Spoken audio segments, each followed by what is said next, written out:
بسم اللہ الرحمن الرحیم نحمده ونصلی ونسلم علی رسولہ الکریم وعلی آلہ واصحابہ واہل بیتہ اجمعین اما بعد فاعوذ باللہ من الشیطان الرجیم بسم اللہ الرحمن الرحیم ما كان محمد أبا أحد من رجالكم ولكن رسول الله وخاتم النبيين صدق الله العظيم وصدق رسوله النبي الكريم الأمين إن الله وملائكته يصلون على النبي یا ایہا الذین آمنوا صلوا علیہ وسلموا تسلیما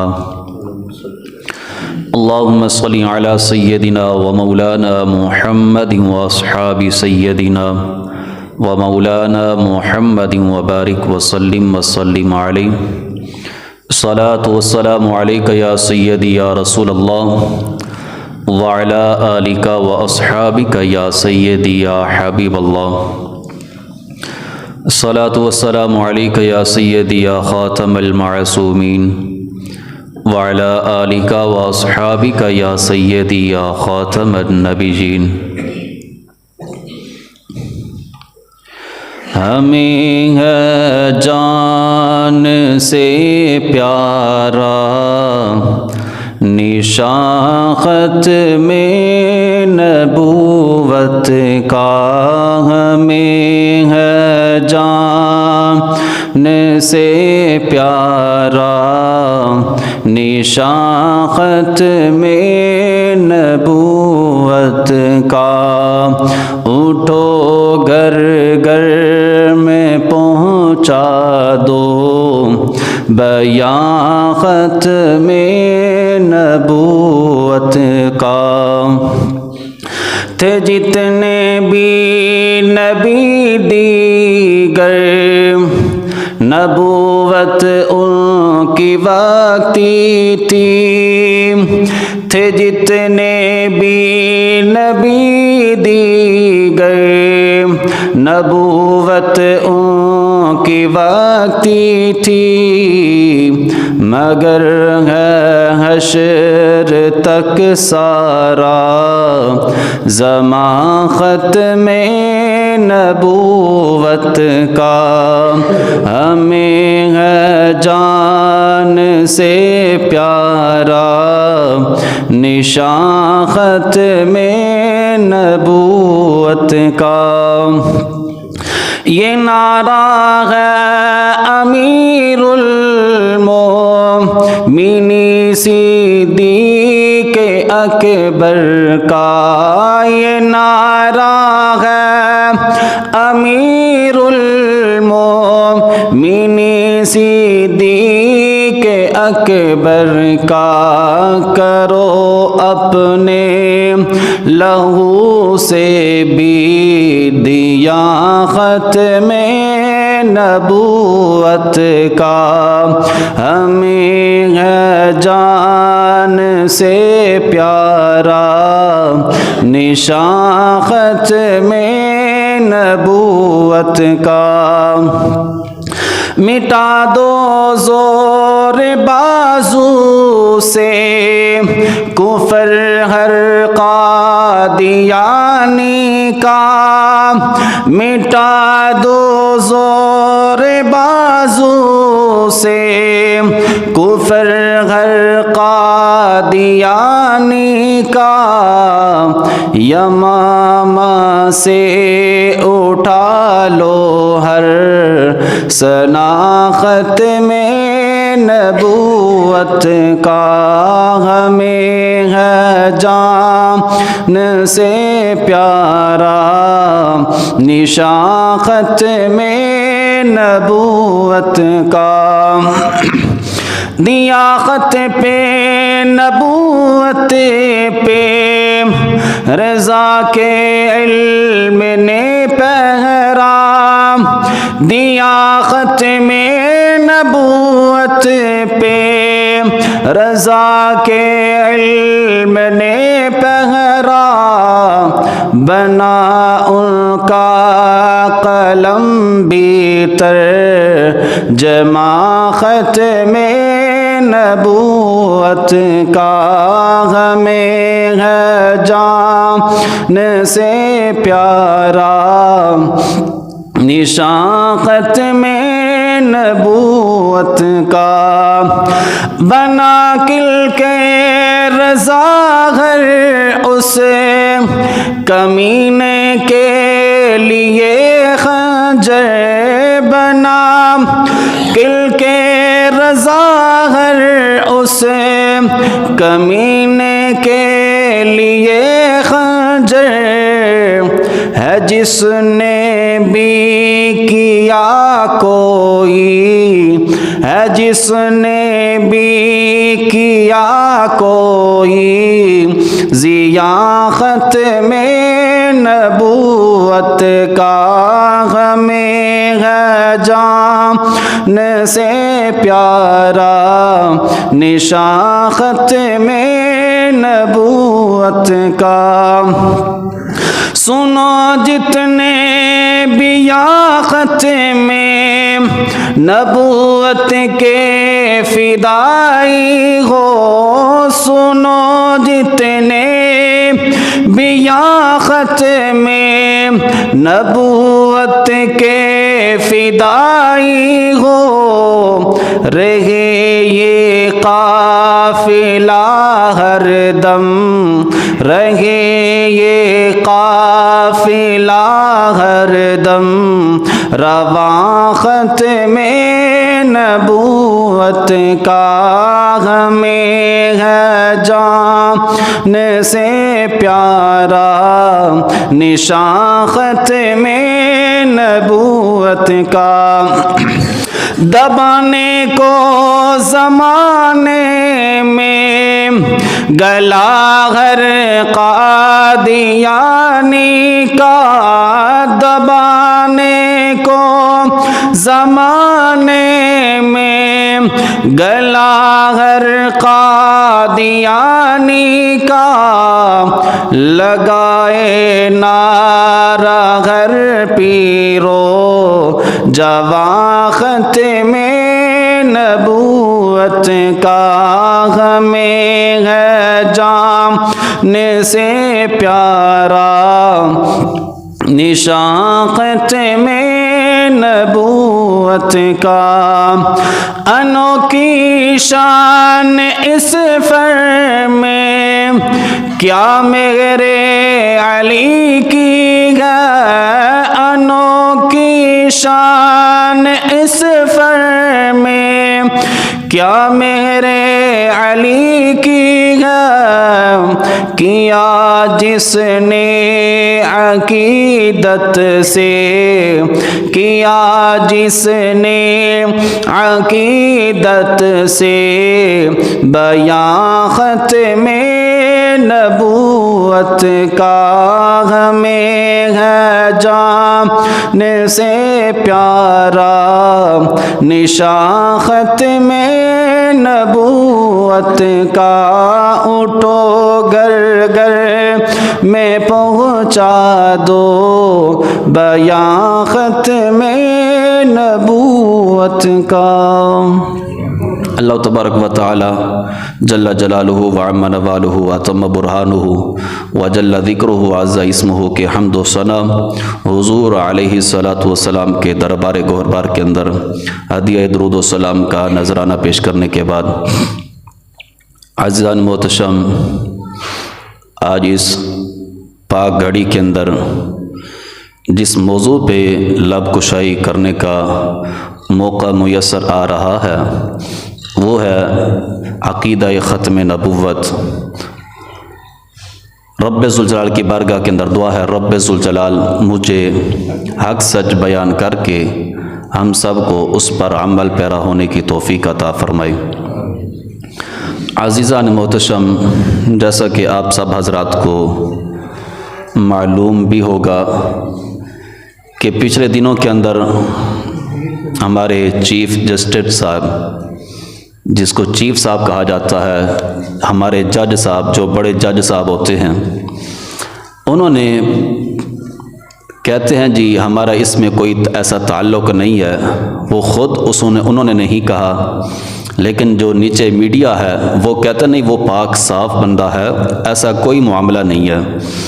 اس نے کہا کچھ عرصہ قبل 2022 کے اندر ایک قادیانی پریس جو ہے وہ قرآن جو ہے وہ چھاپ رہا تھا، تو قرآن کی جو تفسیر تھی وہ اپنی مرضی سے چھاپ رہے تھے، یعنی اس کے اندر تبدیلی کر کے اس کو چھاپ رہے تھے، پھر اس کو عام کرنا تھا۔ تو اسی طرح ایک قادیانی کے خلاف مقدمہ درج ہوا، تو اس کے خلاف مقدمہ درج ہوگا اور اس کے خلاف FIR بھی درج ہو گئی، وہ بندہ پکڑا بھی گیا، تو کچھ عرصہ قبل اس بندے کو رہا کر دیا گیا، حتیٰ کہ قانون کی اس نے دھجیاں اڑائیں اس قادیانی نے۔ اور اسی طرح ہمارے جج جو تھا چیف جسٹس صاحب، اس نے کیا کہا؟ اس نے کہا جی ہم قانون کو پہلے رکھیں گے معاذ اللہ، اسلام کو بعد میں رکھیں گے۔ کیا کہا؟ قانون پہلے ہوگا، اسلام بعد میں، یعنی ان کے نزدیک اسلام کوئی حیثیت نہیں رکھتا۔ تو اسلام یہ پاکستان بعد میں ہوگا، اسلام پہلے ہے، اور جج بعد میں ہوگا، اسلام پہلے ہوگا، قانون بعد میں ہوگا، اسلام پہلے ہوگا۔ کیوں؟ یہ سارا جہان بنا حضور کے صدقے۔ جس وقت جو حضور دین لے کر آئے، جس وقت ہم نے اس کو ٹھکرا دیا، اس کو دوسرے نمبر پہ رکھ دیا، تو پھر ہمارا تعلق اسلام کے ساتھ کیا ہو سکتا ہے؟ تو اس لیے ہمارا یہ مطالبہ ہے اعلیٰ حکمرانوں سے، جو اعلیٰ افسران ہیں ان سے یہ ہمارا مطالبہ ہے کہ اس کی تحقیقات کی جائیں۔ اگر یہ چیف جسٹس صاحب ان کا واقعی نظریہ ہے کہ اسلام کو بعد میں رکھیں گے، قانون پہلے رکھیں گے، تو پھر ہمارا مطالبہ ہے کہ چیف جسٹس اس کو بنایا جائے جو قرآن کا بھی حامی ہو، حدیث کا بھی حامی ہو، اور قرآن اور حدیث کے سہارا لے کر فیصلہ کرنے والا ہو۔ ہمارا یہ مطالبہ ہے کہ ایسے چیف جسٹس کو ہم جج نہیں تسلیم کرتے۔ ہمارا یہی مطالبہ ہے کہ مرزائی جو ہیں وہ کافر ہیں۔ مرزائی کیا ہیں؟ کافر۔ یہ پکی بات ہے، کافر ہیں، کافر ہیں، کافر ہیں، کافر رہیں گے۔ کب تک؟ جب تک جھوٹے کذاب کو چھوڑ نہیں دیتے، جب تک جھوٹے اس لعین کو چھوڑ کر حضور علیہ الصلوۃ والسلام کے غلامی کا پٹا صحیح طریقے کے ساتھ اپنے گلے کے اندر نہیں ڈالتے، اس وقت تک پکے کافر رہیں گے اور جہنمی رہیں گے۔ زندہ رہیں گے تو کافر رہیں گے، اگر اسی پہ ان کی موت واقع ہو گئی تو ڈائریکٹ جہنم کے اندر جائیں گے۔ کیوں؟ میرے محبوب کے بعد کوئی اور نیا نبی نہیں آ سکتا۔ جو دعویٰ کرتا ہے، جو اس کو مانتا ہے، جو اس کی تصدیق کرتا ہے، یہ سارے کے سارے کافر ہیں، لعین ہیں، اور جہنم کے حقدار ہوں گے جو جھوٹے نبیوں کو تسلیم کریں گے۔ اسی طرح رب ذوالجلال نے قرآن کے اندر ارشاد فرمایا، ما کان محمد ابا احد من رجالکم ولکن رسول اللہ وخاتم النبیین، کہ حضور علیہ الصلوۃ والسلام آپ کسی مرد کے باپ نہیں ہیں۔ رجل کہتے ہیں کہ جوانی کے عالم کے اندر جو بچہ ہو، حضور علیہ الصلوۃ والسلام ویسے تو باپ ہیں، لیکن وہ حضرت ابراہیم ہو گئے اور چھوٹے ان کے بیٹے ہو گئے حضور علیہ الصلوۃ والسلام، وہ بچپنے کے عالم کے اندر انتقال کر گئے تھے۔ رب تعالیٰ کی ملاقات انہوں نے پسند کر لی تھی، رب ذوالجلال نے انہوں کو اپنے پاس بلا لیا چھوٹے ہوتے ہی، اس لیے رب ذوالجلال نے رجل کا الفاظ استعمال کیے کہ حضور علیہ الصلوۃ والسلام کسی مرد کے باپ نہیں ہے، ولیکن رسول اللہ و خاتم النبیین، اور حضور علیہ الصلوۃ والسلام کیا ہیں؟ رسول اللہ اور اللہ کے رسول ہیں، وخاتم النبیین، اور رب تعالیٰ نے ان کے ذریعے مہر لگا دی کہ ان کے بعد کوئی نیا نبی نہیں آ سکتا۔ بلکہ پاکستان کے آئین کے اندر یہ بات موجود ہے کہ پاکستان کا مطلب کیا ہے؟ لا الہ الا اللہ۔ اور آگے کیا لکھا ہے کہ پاکستان کے آئین کے اندر یہ کیا ہے کہ آگے یہ کہنا پڑے گا کہ حضور علیہ الصلوۃ والسلام رب کے آخری نبی، آخری رسول ہیں، ان کے بعد کوئی نیا نبی نہیں آ سکتا۔ یہ پاکستان کے آئین کے اندر موجود ہے کہ حضور علیہ الصلوۃ والسلام رب کے آخری نبی ہیں۔ یہ آخری نبی کے جو الفاظ ہیں آئین کے اندر موجود ہے۔ جب آئین کے اندر موجود ہے تو پھر جو بھی بندہ آئے گا، جو بھی جج بن کر آئے گا، جو بھی حاکم وقت بن کر آئے گا، تو سب کو قرآن اور حدیث کا سہارا لے کر یہ فیصلہ کرنا پڑے گا، اپنی طرف سے فیصلہ نہیں کرنا پڑے گا۔ کیوں؟ قرآن ہمارا رہنما ہے، قرآن ہماری رہنمائی کرنے والا ہے، اس سے بڑا اور ہمارا کوئی رہنما نہیں ہے۔ اس لیے جس کو بھی اگر ضرورت ہوگی کسی سے فیصلہ کروانے کی تو وہ قرآن اور حدیث کے علاوہ فیصلہ کرنے والا ہم اس کو نہیں مانتے۔ تو اسی طرح یہ چیف جسٹس صاحب انہوں نے پھر اس قادیانی کو رہا بھی کر دیا۔ اس قادیانی کو رہا کر کے اس نے کہا کہ یہ آپ کا یہ معاملہ ہے، ہم ہر ایک مذہب کو یہ چھوٹ ہے کہ وہ تبلیغ بھی کر سکتے ہیں، وہ عبادت خانے بھی بڑھا سکتے ہیں، سب کچھ کر سکتے ہیں۔ حتیٰ کہ 1974 کے آئین کے اندر جب قانون بنایا گیا تھا، اس وقت کیا تھا؟ اس وقت شاہ احمد نورانی صدیقی رحمۃ اللہ تعالی علیہ آپ نے بھٹو کو کہا تھا، اے بھٹو یہ قانون پاس کرو۔ کیا پاس کرنا ہے؟ تو شاہ احمد نورانی صدیقی رحمۃ اللہ تعالی علیہ آپ نے فرمایا کہ تم یہ قانون پاس کرو، ہر ایک مرزائی کافر ہے، اور مرزا غلام احمد قادیانی کو ماننے والا جو بھی ہوگا، قادیانی احمدی کلوانے والے، یہ سارے کے سارے کافر ہیں۔ تو وہ بھٹو کہنے لگا یہ بات جو ہے وہ پارلیمنٹ کے اندر نہیں آ سکتی، یہ آپ کا مسئلہ ہے، مساجد کے اندر رکھو۔ جیسے ہماری سوچ کو بنا دیا گیا۔ کوئی کہتا ہے کہ یہ بات سیاست کی، مسجد کے اندر نہ کرو۔ کوئی کہتا ہے یہ جو بات آ گئی اس کو مسجد کے اندر رکھو۔ تو پھر شاہ احمد نورانی صدیقی رحمۃ اللہ تعالی علیہ آپ اللہ کے ولی تھے، آپ نے پھر اس کو سمجھایا، سمجھ نہ آئی۔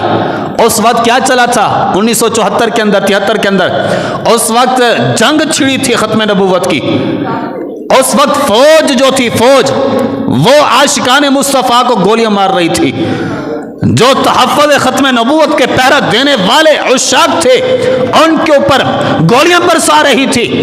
اس وقت جس نے کردار ادا کیا اس کو شاہ احمد نورانی صدیقی کہا جاتا ہے۔ اس وقت پھر مناظرہ ہوا، غلام احمد قادیانی کے بیٹا جو تھا اس کے ساتھ پارلیمنٹ کے اندر مناظرہ ہوا۔ اس نے پھر کیا دلیل پیش کی؟ مرزائیوں نے، ان کا جو بیٹا تھا اس نے یہ دلیل پیش کی، تحذیر الناس کی، ہماری کتاب نہیں ہے تحذیر الناس، اس کو پیش کیا کہ تمہارے خود کے لکھ رہے ہیں کہ آگے ذلی نبی، آگے پھر ایسے جو ہے وہ نبوت کی آگے تشریح کی۔ اس نے کہا کہ تمہارے خود لکھ رہے ہیں، جو شاہ احمد نورانی صدیقی رحمۃ اللہ تعالی علیہ آپ کے ساتھ اس وقت سارے متحد تھے، وہ شیعہ پارٹی ہو، دیوبندی پارٹی ہو، وہابی پارٹی ہو، سارے شاہ احمد نورانی صدیقی کے ماتحت تھے، ان کے ساتھ تھے۔ لیکن جب اس نے یہ بات کہی تو فضل الرحمان کا ابا جو تھا مولوی محمود، وہ شاہ احمد نورانی صدیقی رحمۃ اللہ تعالی علیہ آپ کے ساتھ تھا۔ آپ نے فرمایا حضور جواب دو۔ اب جواب کیوں نہیں دیتے؟ یہ تمہاری کتاب ہے، تم مانتے ہو، اس کا جواب دو۔ سب خاموش ہو گئے۔ پھر شاہ احمد نورانی صدیقی رحمۃ اللہ تعالی علیہ آپ نے جواب دیا، آپ نے فرمایا یہ جو لکھنے والا ہے یہ کافر ہے، اور جو کسی کو نبی مانے گا وہ بھی کافر ہوگا، اور جو نبوت کا دعویٰ کرے گا وہ بھی کافر ہوگا۔ آپ نے سارا کچھ پیش کیا۔ جب ذوالفقار علی بھٹو نے کہا کہ یہ مساجد کا معاملہ ہے، مدارس کا معاملہ ہے، اس کو مسجد کے اندر نہ لے کرو، تو پھر کیا ہوا؟ شاہ احمد نورانی صدیقی رحمۃ اللہ تعالی علیہ آپ اس کو دلائل کے ساتھ سمجھا رہے تھے، لیکن عقل کے اندر نہیں آ رہی تھی۔ پھر آپ نے عقلی دلائل دیے، آپ نے فرمایا اچھا یہ سمجھو آپ کی یہ سے جو وزارت کی جو سیٹ ہے وزیر اعظم کی، اس وقت وہ وزیر اعظم تھا، آپ نے فرمایا کہ یہ وزیر اعظم کی جو تیری سیٹ ہے، اگر اسی کے ساتھ ایک اور بندہ آ کے سیٹ ڈال لیتا ہے اور کہتا ہے کہ میں وزیر اعظم ہوں تو پھر کیا کہو گے؟ وہ بھٹو کہنے لگا کہ میں یہی کہوں گا یا تو وہ پاگل ہے، وہ بندہ پاگل ہے، یا تو پھر وہ غدار ہے۔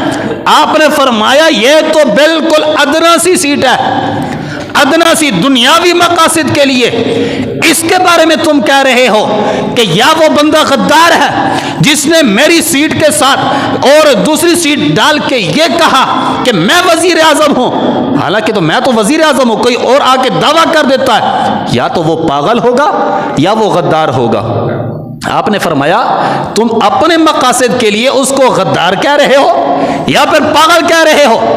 جو اتنا عالی شان مقصد جو ہے وہ سیٹ ہو، عالی شان جو ہے وہ منصب ہو، اس پہ کوئی آ کے ڈاکہ ڈال دے اور آ کے یہ کہہ دے کہ میں نبی ہوں، اس کے بارے میں تیرا کیا خیال ہوگا؟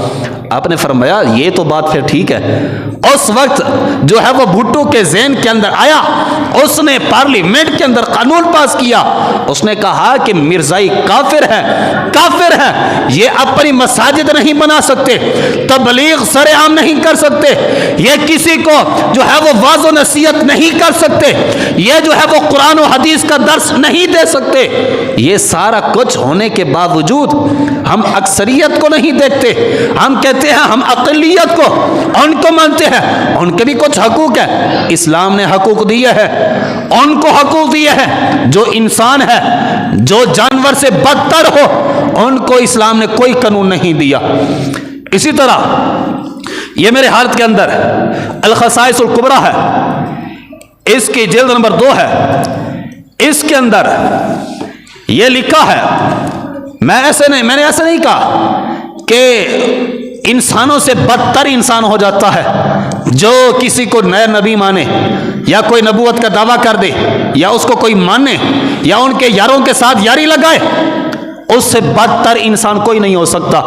کیوں؟ جو بندہ کسی نئے نبی کو ماننے والے کے ساتھ یاری لگاتا ہے، یاری لگانا، اب یاری لگاتا ہے تو پھر کیا ہوگا؟ حضور علیہ الصلوۃ والسلام روزہ اقدس کے اندر اس کے اوپر راضی ہوں گے؟ کبھی بھی راضی نہیں ہوگی۔ اس لیے مرزائی کے ساتھ کبھی بھی یاری نہ لگاؤ، اس کے ساتھ سلام تک بھی نہ کرو، کیوں؟ وہ تو جہنمی ہے، تمہیں کہیں جہنمی نہ بنا ڈالے۔ اس لیے قرآن بار بار کہتا ہے ان الذین یؤذون اللہ ورسولہ لعنہم اللہ فی الدنیا والآخرہ، جو بندہ اللہ اور اس کے رسول علیہ الصلوۃ والسلام کو اذیت پہنچاتا ہے دنیا کے اندر بھی وہ لعنتی شخص ہے، اور آخرت کے اندر وہ بھی لعنتی شخص ہوگا، دنیا اور آخرت کے اندر وہ لعنتی شمار ہوگا۔ اسی طرح یہ جو عقلی دلائل جو تھے جو قرآن ہمارے پاکستان کے آئین کے اندر یہ بات موجود ہے کہ حضور علیہ الصلوۃ والسلام اللہ کے آخری نبی ہیں، یہ باقاعدہ موجود ہے، اللہ کے آخری نبی، لا الہ الا اللہ، اور آگے جو ہے تشریح کی گئی ہے، آگے جو قانون بنایا گیا ہے، اللہ کے آخری نبی حضور علیہ الصلوۃ والسلام کو کہا گیا۔ اور ہمارا میڈیا جو ہے وہ کیا چلا رہا ہے؟ جی ہمارے چیف جسٹس صاحب انہوں نے معراج کے حوالے سے یہ الفاظ بولے، انہوں نے کہا کہ حضور علیہ الصلوۃ والسلام رحمت للعالمین ہے۔ میں کہتا ہوں حضور علیہ الصلوۃ والسلام رحمت للعالمین ہے، لیکن اس سے آپ جو ہے وہ اپنے جو موقف ہے اس کو واضح نہیں کر سکتے۔ وہ واضح کب کرو گے؟ مرزائی نے بھی ایسے کہا تھا، مرزائی کہتا تھا، وہ کہتا تھا میں حضور کو نبی مانتا ہوں، میں یہ بھی سمجھتا ہوں حضور خاتم نبیین ہے، یعنی خاتم النبیین، اس کو میں تسلیم کرتا ہوں، حضور علیہ الصلوۃ والسلام مہر لگانے والے ہیں۔ آگے اس نے کہا، مرزائی نے اس نے کہا کہ حضور علیہ الصلوۃ والسلام سے یعنی نئی وحی نہیں آتی، حضور علیہ الصلوۃ والسلام سے فیض حاصل کر کے حضور علیہ الصلوۃ والسلام کا جو قرب حاصل کر لیتا ہے اور حضور سے جو فیض لیتا ہے حضور علیہ الصلوۃ والسلام مہر لگا دیتے ہیں، پھر وہ آگے نبی بن جاتا ہے، معاذ اللہ۔ یعنی وحی نہیں آتی، وحی کا دروازہ بند ہو گیا ہے، حضور علیہ الصلوۃ والسلام جس پہ مہر لگا دیں وہ آگے نبی بنتا ہے۔ ویسے تو اس خنزیر نے، اس جہنمی کتے نے بھی یہ کہا تھا کہ حضور علیہ الصلوۃ والسلام خاتم النبیین ہے، آگے اس کی جو ہے وہ تقسیم کی اس نے کہا حضور علیہ الصلوۃ والسلام مہر لگانے والے ہیں، اور جس پہ مہر لگا دے وہ آگے نبی بن جاتا ہے، فیض حضور سے حاصل کرتا ہے، نبی بن جاتا ہے معاذ اللہ۔ اس نے یہاں تک بک بک کی، اور اسی طرح اس نے یہاں تک اس کی جتنے بھی جو کتابیں ہیں وہ اٹھا کر دیکھو، اس کے اندر کفریات بکے گئے۔ کہیں پہ کہتا ہے میں رب تعالیٰ کا معاذ اللہ بیٹا ہوں، کہیں پہ کہتا ہے معاذ اللہ ثم معاذ اللہ، کہتا ہے کہ میں جو ہے وہ رب تعالیٰ کے پانی سے معاذ اللہ پیدا کیا گیا ہوں۔ ایسی کفریات بکتا رہا، ہم اس کے بارے میں نرم لہجہ رکھیں؟ ایسا کبھی بھی نہیں ہو سکتا۔ ہم اس کو صرف نبی کا جو دعویٰ کیا ہے اس لحاظ سے کافر نہیں کہتے، وہ تو اس لحاظ سے الگ کوالٹی کا کافر بنتا ہے، اور بھی کفریات اس نے بکی ہے، اس لحاظ سے بھی اس کو کافر کہتے ہیں ہم، کیوں وہ جہنمی کتا ہے اور بدتر انسان ہے وہ۔ اسی طرح انسان کہنا بھی انسان کی یہ تذلیل ہے۔ رب تعالیٰ نے تو قرآن کے اندر لقد خلقنا الانسان فی احسن تقویم کے الفاظ بولے ہیں، وہ انسان سے بدتر، جانور سے بدتر کوئی انسان مخلوق ہوگی۔ اب مخلوق کیا ہے؟ اب گدھے کے بارے میں جو واقعہ ہے وہ سماعت فرمائیں۔ اب ایک گدھا میرے محمود علیہ السلام خیبر کا جو جنگ ہے وہ فتح کر لی، اس مال کے ساتھ ایک گدھا جو ہے وہ میرے محبوب کی بارگاہ کے اندر آیا۔ جب میرے محمود علیہ السلام آپ کی بارگاہ کے اندر وہ گدھا آیا، فکلمہ الحمار فکلم رسول اللہ، حضور علیہ السلام نے خچر کے ساتھ کلام کیا، انسان کے ساتھ نہیں، خچر کے ساتھ کلام کیا، جانور کے ساتھ کلام کیا۔ آج ہم کہتے ہیں کہ وہ 4 ٹانگوں والا اور یہ 2 ٹانگوں والا، کئی انسانوں کو یہاں پہ بھی آگ لگ جاتی ہے۔ میں کہتا ہوں وہ 4 ٹانگوں والا کہیں درجہ اس انسان جہنمی سے بہتر ہے جو یہ سمجھتا ہے کہ حضور علیہ السلام آخری نبی ہیں۔ اب وہ گدھا وہ جب میرے محبوب کی بارگاہ کے اندر آیا تو میرے محبوب نے اس سے کلام کیا، فقال له النبی ما اسمک، اے خچر بتا تیرا نام کیا ہے؟ اب حضور علیہ السلام اس سے کلام کر رہے ہیں، عربی کے ساتھ کلام کر رہے ہیں۔ پھر کیا ہوا؟ اس گدھے نے اپنی زبان کے ساتھ نہیں، فصیح عربی کے ساتھ کلام کیا۔ اب بے جان ہے، طاقت نہیں اس کے بولنے کے اندر، وہ جو بولتا ہے وہ ہمیں سمجھ نہیں آتی، میرے محبوب کو سب سمجھ آ جاتی ہے۔ پھر اس گدھے نے عربی کے اندر کلام کیا کہا؟ اس نے کہا یزید بن شہاب، یا رسول اللہ میرا نام یزید بن شہاب ہے۔ میرے محمود علیہ السلام آگے پھر اس نے اپنی تشریح بیان کی، اس نے عرض کی یا رسول اللہ میری نسل سے رب ذوالجلال نے 60 حمارا 60 گدھے پیدا کیے۔ کتنے گدھے پیدا کیے؟ 60 گدھے پیدا کیے۔ یا رسول اللہ صلی اللہ علیہ وسلم اب یہ دیکھو ختم نبوت ہے، اگر ہمارے حکمرانوں کو ختم نبوت کا معنی سمجھ نہیں آتا تو اس گدھے سے جو ہے وہ سمجھ لے ختم نبوت کس کو کہا جاتا ہے۔ اب اس گدھے نے کہا یا رسول اللہ 60 گدھے رب ذوالجلال نے پیدا کیے، 59 جو گدھے تھے ان 59 گدھوں کے اوپر جس نے بھی سواری کی ہے وہ کوئی عام بندہ نہیں تھا، یا اللہ کا رسول تھا یا اللہ کا نبی علیہ الصلوۃ والسلام تھا۔ یعنی 59 گدھے جو تھے کسی عام بندے نے سواری نہیں کی، جس نے بھی سواری کی ہے وہ یا تو اللہ کا نبی ہے یا اللہ کا رسول علیہ الصلوۃ والسلام ہے۔ یا رسول اللہ میں اپنے جو 60 گدھے تھے ان 60 گدھوں میں سے آخری ہوں۔ کیا کہا؟ آخری ہوں۔ اب اس نے جب یہ کہا لم یبق من نسل جدی غیری، یا رسول اللہ میری نسل میں سے میرے علاوہ کوئی نہیں ہے، یعنی میں آخری ہوں، ولا من الانبیاء غیرک، یا رسول اللہ صلی اللہ علیہ وسلم انبیاء میں آپ کے علاوہ کوئی نہیں ہے۔ کیا کہا؟ انبیاء کے اندر آپ کے علاوہ، یہ لفظ ہے اس گدھے کے ولا من الانبیاء غیرک، یا رسول اللہ انبیاء میں آپ کے علاوہ کوئی اور نبی نہیں آئے گا، کیوں؟ آپ اللہ کے آخری نبی ہیں، اس لیے آپ مجھ پہ سواری فرمائیں۔ کس نے کہا؟ گدھے نے کہا۔ اب گدھے سے یہ جو ہے ختم نبوت کا معنی سمجھ آنا چاہیے کہ گدھا جو ہے آج سے 1400 سال پہلے میرے محبوب کی بارگاہ کے اندر رسالت مآب کے اندر کھڑے ہو کر صحابہ کے درمیان یہ اعلان کیا کہ اے میرے صحابہ، محبوب کے صحابہ، سن لو کہ میں جو اعلان کر رہا ہوں یہ حضور علیہ الصلوۃ والسلام اللہ کے آخری نبی ہے، ان کے بعد کوئی نیا نبی نہیں آ سکتا۔ جو بھی دعویٰ کرے گا وہ کذاب ہو سکتا ہے، جہنمی کتا تو ہو سکتا ہے، لیکن اللہ کا نبی نہیں ہو سکتا۔ اسی طرح جب میرے محمود علیہ السلام سے اس نے یہ سارا معاملہ کر لیا، عرض کی یا رسول اللہ، میں ایک یہودی کے پاس تھا پہلے، جب وہ مجھ پہ سواری کرتا میں اس کو جان بوجھ کے گرا دیتا تھا۔ کیوں؟ میں نے اپنی پشت کو پاک رکھا ہے۔ کیوں؟ اس پشت پہ پاک ہستی نے آنا ہے، اس لیے میں اس کو گرا دیتا، وہ مجھ پہ ظلم کرتا، میرا جو ہے وہ چارہ بند کر دیا کرتا تھا۔ حضور علیہ السلام نے فرمایا اچھا میں تیری سواری خود کروں گا، یعنی میں تجھ پہ سوار ہو جاؤں گا، تجھے سواری بنا لوں گا۔ اب حضور علیہ السلام نے اس کا نام یعفور رکھا۔ کیا نام رکھا؟ یعفور۔ گدھے کا نام کیا رکھا؟ یعفور۔ اسی طرح حضرت سیدنا صدیق اکبر رضی اللہ تعالیٰ عنہ، مسلمہ کذاب نے دعویٰ کیا تھا نبوت کا، تو پھر کیا ہوا؟ اس وقت جنگ ہوئی، جنگ یمامہ جس کو کہا جاتا ہے۔ اب اس وقت جس نے جھوٹی نبوت کا دعویٰ کیا، جو سب سے پہلے جو ختم نبوت کے پہرے دار ہیں، وہ حضرت سیدنا صدیق اکبر ہے۔ حضرت سیدنا صدیق اکبر رضی اللہ تعالی عنہ آپ لشکر لے کر خود شامل ہو کر اس کا تعاقب کیا، اس مسلمہ کذاب کو واصل جہنم کیا، اور یہ ثابت کیا کہ اے بعد میں آنے والوں، اگر کوئی نبوت کا دعویٰ کرتا ہے اسے ایسے نہ رہنے دو، بلکہ اسے فی الفور جہنم رسید کر دو، اس کا سر قلم کر دو۔